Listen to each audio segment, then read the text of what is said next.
Shalom Aleichem wa rahmeh Allah wa barakatuh. May the peace of God and His compassions and blessing be upon you. In this video I want to talk about Allah, the God of Abraham. Often among Christians and Jews I hear opposition against use of the term Allah in reference to the Creator, the God of Abraham, on the basis of several misunderstandings and lack of information. One of these is that the name Allah is, in Hebrew, the word for curse, which is, first of all, patently not true. We'll start off by showing you what the name Allah looks like in Arabic. There are 4 letters when it's represented in Hebrew, the Arabic name Allah in Hebrew letters. Alef, Lamed, Lamed, He. The Hebrew word for curse is only 3 letters. Alef, Lamed, He. Clearly they don't look the same. Although the Arabic name Allah could be written in 3 letters in Hebrew, by inserting a dot, a dagesh, inside the lamed, the middle letter, the L, that is not how it's written. But even if it were, it still wouldn't mean anything. It wouldn't mean that Allah means curse any more than the Hebrew name for God, Eloh, means curse. Because the Hebrew name for God, Allah, is written with exactly the same letters as the Hebrew word for curse. Alef Lamed He, Alef Lamed He. The difference is the vowels. Likewise with the Aramaic term for God, Alef Lamed He and Alef Lamed He. The exact same letters, only difference are the vowels. Vowel pronunciation can significantly change the meaning of a word, even in English. Take, for example, the word curse in English and the name Chris, which happens to be based on the name for the Christian Messiah, Christ. Chris and curse. The consonants that are sounded with your mouth when you make this are exactly the same. A K, an R, and an S. So anyone who wants to consider Allah to be a false god and not the God of Abraham because it has some semblance to the Hebrew word for curse, they must likewise consider the God of Christians a curse. But that's not the point of this video, and I don't consider the God of Christians to be a curse. What I would like to show, first of all, is the similarity. The Hebrew name for God, one of them, it simply means deity. In Hebrew, this term isn't used exclusively for the Creator, but it means deity, is Eloh. The Aramaic is Allah, but without emphasizing the L. Hence this one L without a dot. Allah. It can also be pronounced Allah. The Arabic word is Allah. The difference is mainly the elongation of the L, Allah, as opposed to Allah. You can find this 3-letter spelling of the Hebrew name of God, Allah, in the Hebrew Bible several times in reference to the Creator, the God of Abraham. It can be spelled both with 3 letters or with 4 letters. When it's spelled with 4 letters, it's this called the full spelling. That is because a letter is being used and added to the word to represent one of the vowels. In this case, the holam, the O sound. But the essence of the word, the root of the word, is only 3 letters, and it appears several times in the Hebrew Bible in reference to God with only 3 letters. Same thing with the Aramaic word Allah. This appears several times in the Aramaic portions of the Hebrew Bible. I've counted in the book of Daniel at least 7 times when this appears, both in reference to false deities and also in reference to the God of Israel.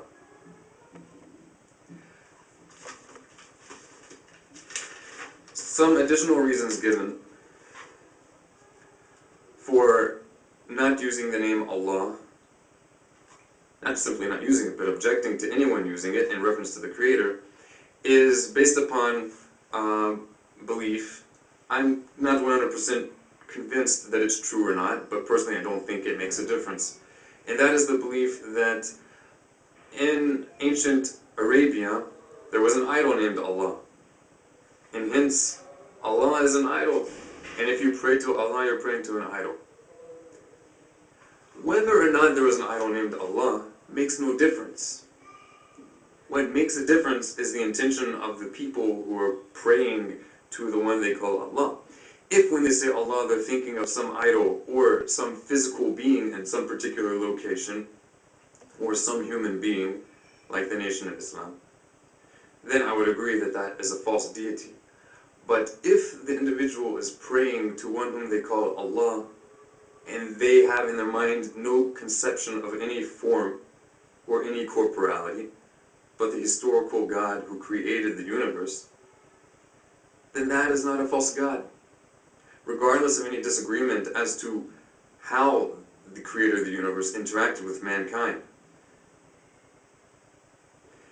If this isn't a good enough explanation for you, then I will have to request all Christians and anyone else who uses the term God to abstain, please, from using the term God, because the English term God, even in the Hebrew Bible, is used in reference to the name of a false deity. You can find this in Isaiah chapter 65, verse 11.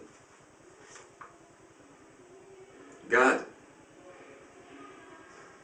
There, people are being rebuked for setting up a table in worship of God. So much for the communion table done in honor of God. Another problem and objection to Islam, not that I agree with everything in Islam, but objection should be based on reason and not misunderstanding and contradictory and hypocritical evidences. Another objection given in protest of worshipping Allah is that it was the moon god, and even today you see Muslims often wearing or incorporating symbols of the crescent moon in their architecture or whatever else.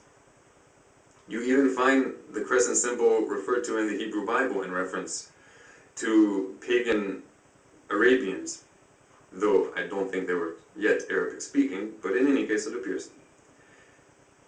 Now this doesn't mean that the deity that Arabs worship or Muslims worship is the moon god, even if the moon was associated at one time in history with Arabian idolatry, any more than the Star of David would imply that Jews are worshipping some kind of star god. And after all, it does state in the book of the prophet Amos, verse 26, that God rebukes the people of Israel for having worshipped false gods and having made a star in representation of this God. The same can be true with the cross. I don't believe that Christians, when they intend their minds to the creator of the universe without form and likeness, to be idolaters simply because the cross, which is worn around the necks of millions of Christians, was also common in pre-Christian idolatries. A few other reasons I have for objecting to objection of use of the name Allah is because the ancient rabbis of the people of Israel, throughout the exile, up until their even coming to the modern state of Israel, used the term Allah in reference to the creator, the God of Israel, both in their holy writings, which they wrote in Judeo-Arabic, and in songs of praise. Until this day, in very traditional Middle Eastern Jewish communities, on Shabbat and on holidays, you can hear them praying and praising to the creator of the universe using the term Allah. I know this firsthand from people I know, and I've read it in books. There are many examples of this use in extremely popular Jewish literature, which today is mainly known only via more recent Hebrew translation, some of them older translations, but books which are commonly known of among observant Jews, which were originally written in Arabic, incorporating use of the name Allah. These include the book Kuzari, the book Duties of the Heart, the book Moreh Nevuchim, Guide for the Perplexed, the book The Guide for Serving God, Maspikula Ogdei Hashem, the earliest known complete commentary on the Mishnah, Rambam's commentary on the Mishnah, and of course Rav Saadia Gaon, the Rasag's Arabic translation running commentary on the Torah, the Law of Moses.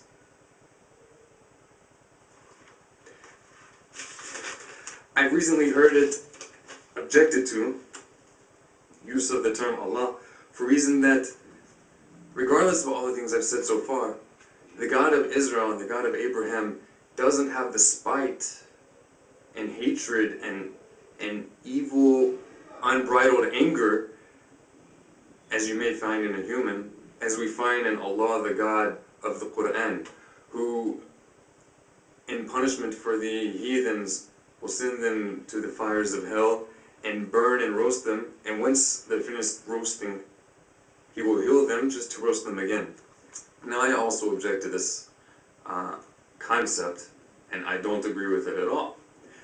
However, this doesn't mean that the deity that Muslims who do believe that this will happen is a different deity from the one that religious Jews worship. Why? Well, a disagreement over the thoughts and plans of the Creator doesn't mean that those who have disagreement over His plans or His will are disagreeing on who He Himself is, any more than a Jew who has doubt regarding the authorship of the Zohar is worshipping a different Creator from a Jew who is certain that Shimon ben Yochai wrote the Zohar, or any less than a Jew who considers the book of Abraham, Sefer Yetzirah, as being authentically from Abraham, and one who has some doubt about that. Or let's go to more recent things. Those who are convinced that God, the God of Israel, did certain miracles by means of certain great Kabbalistic sages.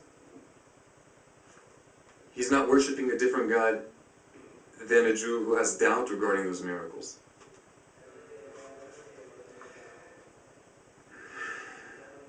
I wrote the following analogy to put it simply. Let's say two people know the same boss. Just because they disagree as to the plans of the boss doesn't mean that they have two different bosses. And just because perhaps they disagree as to the boss's will doesn't mean that they each work for a different boss.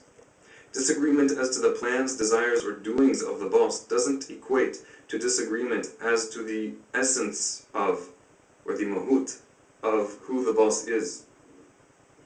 Muslims, Jews, and the original followers of Jesus, who said that the greatest commandment is, Hear, O Israel, the Lord our God, the Lord is one. For all three of these, the Creator is one, absolute existence. He is not subject to change. He neither shares His essence or divinity with another, nor does He have origin in something else, nor does He multiply His divinity, and His singularity is incorporeal and incomparable to any other. I like to finish this video off with a quote from the book of Deuteronomy, chapter 32, verse 29, where in Hebrew it states, "There is no God with me." And in the Aramaic translation of Onkelos, it states, "Leth Allah bar minni." Ma'as salama, hayakum Allah.